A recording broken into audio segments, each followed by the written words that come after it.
அன்பார்ந்த இணையதள நேயர்களை மீண்டும் www.qcrc.in என்ற இணையதளத்திற்காக நியூஸ் தமிழ் செய்தி அறிக்கையில் உங்களை சந்திப்பதில் பெருமகிழ்ச்சி அடைகிறோம். இன்று 6 ஜூன் 2009க்கான முக்கிய செய்திகளை தற்போது பார்க்கலாம்.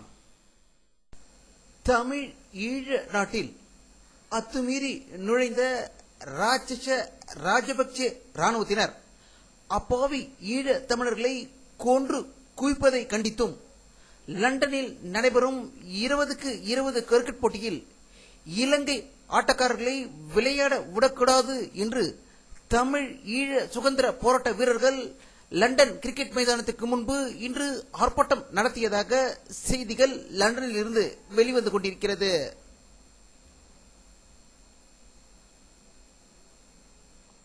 அமெரிக்க செனட் உறுப்பினராக உள்ள திரு பேட்ரிக் அவர்கள் வெளியிட்டுள்ள ஒரு செய்தி அறிக்கையில் தமிழ் ஈழ நாட்டில் உள்ள தமிழர்களுக்கு சுதந்திரமாக செயல்பட உரிமை வழங்க வேண்டும் என்று வலியுறுத்தியதாக வாஷிங்டனிலிருந்து செய்திகள் வெளிவந்து கொண்டிருக்கிறது.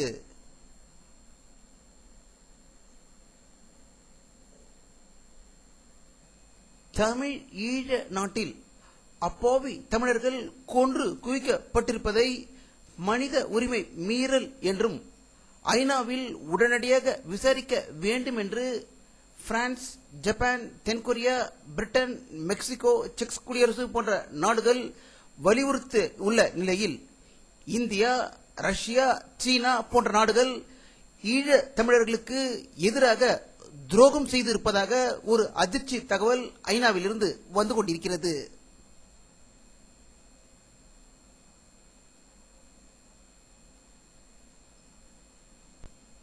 தமிழ்நாடு அரசு மற்றும் தனியார் பொறியியல் கல்லூரிகளில் அதிக கட்டணம் வசூலிப்போர் மீது கடும் நடவடிக்கை எடுக்கப்படும் என்று உயர்கல்வித்துறை அமைச்சர் திரு பொன்முடி அவர்கள் நிருபர்களிடம் வீர வசனம் பேசியதாக தகவல்கள் வெளிவந்து கொண்டிருக்கிறது. இதை பற்றி நம்முடைய அரசியல் வல்லுநரும் கருத்து கேட்டபோது ஆங்கிலத்தில் ஓபன் சீக்ரெட் என்ற ஒரு வார்த்தையின் மூலம் தமிழக முழுவதும் உள்ள பொறியியல் கல்லூரிகள் கொள்ளை நடந்திருப்பது உலக முழுவதும் தெரிந்த விஷயம்தான் என்றும், ஆனால் அதை ஒரு ரகசியமாக உயர்கல்வித்துறை அமைச்சர் பொன்முடி தெரிந்தும் தெரியாமலும் ஒரு அறிக்கையை வருடா வருடம் விட்டுக் கொண்டிருப்பது சகஜமான ஒன்றே என்று கூறியிருக்கிறார்கள்.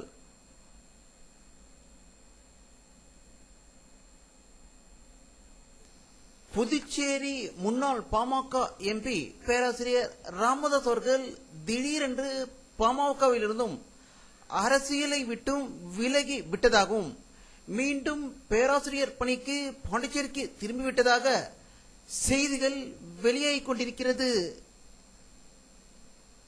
மத்திய உர மற்றும் ரசாயன துறை அமைச்சர் திரு முக அழகிரி அவர்கள் மதுரை விமான நிலையத்தில் சிறப்பான வரவேற்பு அளிக்கப்பட்டதாகவும் அவர் நிருபர்களிடம் பேசுகையில் விவசாயிகளுக்கு உரத்தில் விலை குறைக்கப்படும் என்று சூழ்நிலைத்ததாக மதுரையிலிருந்து தகவல்கள் வெளிவந்து கொண்டிருக்கிறது.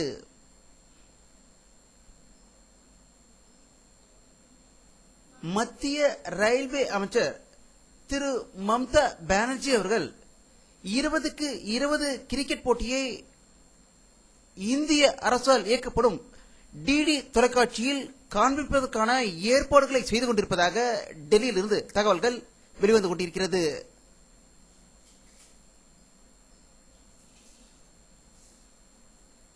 பாரத பிரதமர் திரு மன்மோகன் சிங் அவர்கள் வெளியிட்டுள்ள ஒரு செய்தி அறிக்கையில் வரப்போகின்ற பட்ஜெட் சாதாரண மக்களுக்கு சென்றடையும் வகையில் பல பயனுள்ள திட்டங்கள் வெளியிட இருப்பதாக செய்தி வெளியிட்டிருக்கிறார்.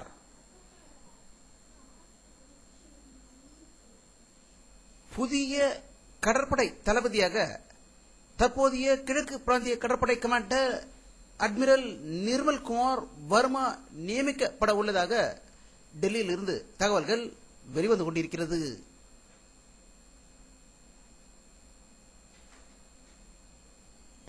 அமெரிக்க அரசு இன்று வெளியிட்டுள்ள ஒரு செய்தி அறிக்கையில் இந்தியாவில் பாகிஸ்தானிலிருந்து பல தீவிரவாதிகள் ஊடுருவி இருப்பதாகவும் அங்குள்ள அமெரிக்கர்கள் மிக பத்திரமாகவும் அல்லது அமெரிக்காவுக்கு திரும்பி வந்துவிட வேண்டும் என்று மீண்டும் வலியுறுத்தி உள்ளதாக ஒரு அதிர்ச்சி தகவல் வெளிவந்து கொண்டிருக்கிறது.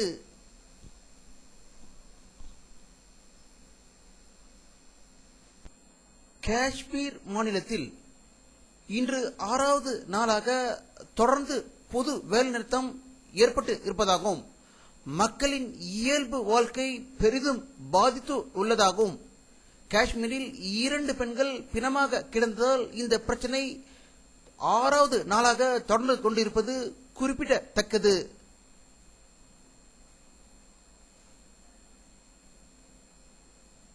அமெரிக்காவின் ராணுவ தலைமையகமான பென்டகன் வெளியிட்டுள்ள ஒரு செய்தியில் பாகிஸ்தானுக்கு அமெரிக்கா கடந்த பல ஆண்டுகளாக அளித்து வந்த உதவி நிதிகள் அனைத்தும் இந்தியாவுக்கு எதிராக ராணுவ தளவாடங்களை வாங்குவதற்கு பாகிஸ்தான் பயன்படுத்தி அமெரிக்காவை ஏமாற்றிவிட்டது என்று கூறியிருப்பதாக வாஷிங்டனிலிருந்து செய்திகள் வெளிவந்து கொண்டிருக்கிறது.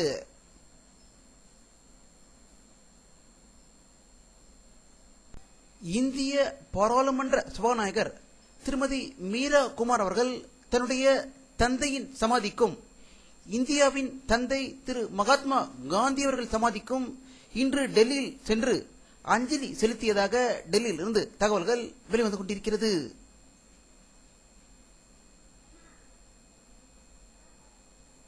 சீனாவில் உள்ள இரும்பு சுரங்கம் ஒன்றில் ஏற்பட்ட பயங்கர நிலச்சரிவில் 100க்கும் மேற்பட்டோர் பலியாகியுள்ளதாக ஒரு அதிர்ச்சி தகவல் பீஜிங்கிலிருந்து வந்து கொண்டிருக்கிறது.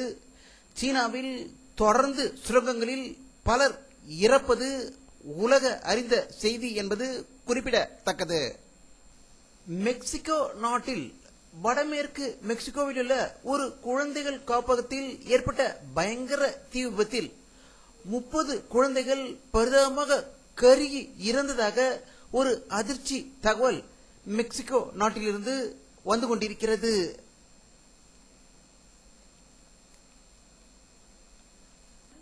பாகிஸ்தானில் ராணுவத்துடன் ஏற்பட்ட பயங்கர மோதலில் தாலிபான் இயக்கத்தின் 2 தலைவர்கள் சுட்டுக் கொல்லப்பட்டதாக இஸ்லாமாபாத்திலிருந்து செய்திகள் வெளிவந்து கொண்டிருக்கிறது.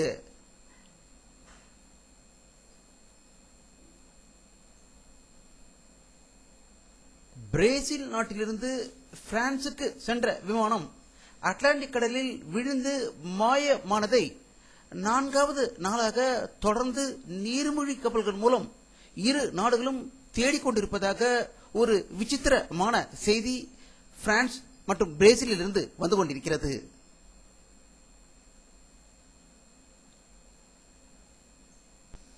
பிரிட்டன் நாட்டில் அரசியல் கொந்தளிப்புக்கு இடையே பிரிட்டன் பிரதமர் கோர்டன் பிரவுன் அவர்கள் அவருடைய அமைச்சரவையில் சில மாற்றங்களை செய்து இருக்கிறார் என்றும் அவருடைய அமைச்சரவையில் இருந்து சில முக்கிய அமைச்சர்கள் பதவி விலகியதால் இவருடைய அரசு ஆட்டம் கண்டிருக்கிறது என்று பிரிட்டனிலிருந்து செய்திகள் வெளியாகிக் கொண்டிருக்கிறது.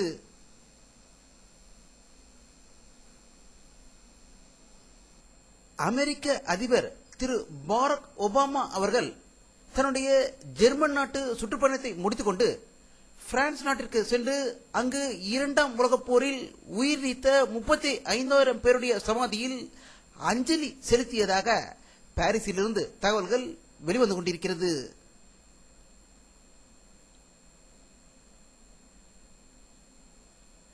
ஜப்பான் நாட்டில் இன்று பயங்கர பூகம்பம் ஏற்பட்டதாகவும் லிக்டர் அளவுகோலில் 6.5 பதிவாகி இருப்பதாகவும் உடனடியான சேத விவரங்கள் தெரியவில்லை என்று ஜப்பானிலிருந்து தகவல்கள் வெளிவந்து கொண்டிருக்கிறது.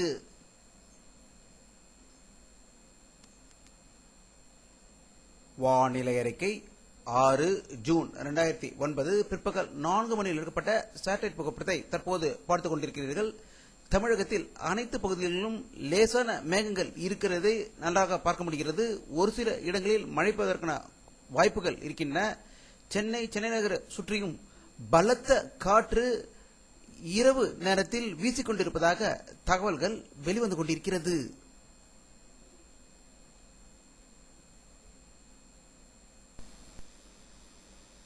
இத்துடன் இந்த செய்தி அறிக்கை நிறைவடைகிறது.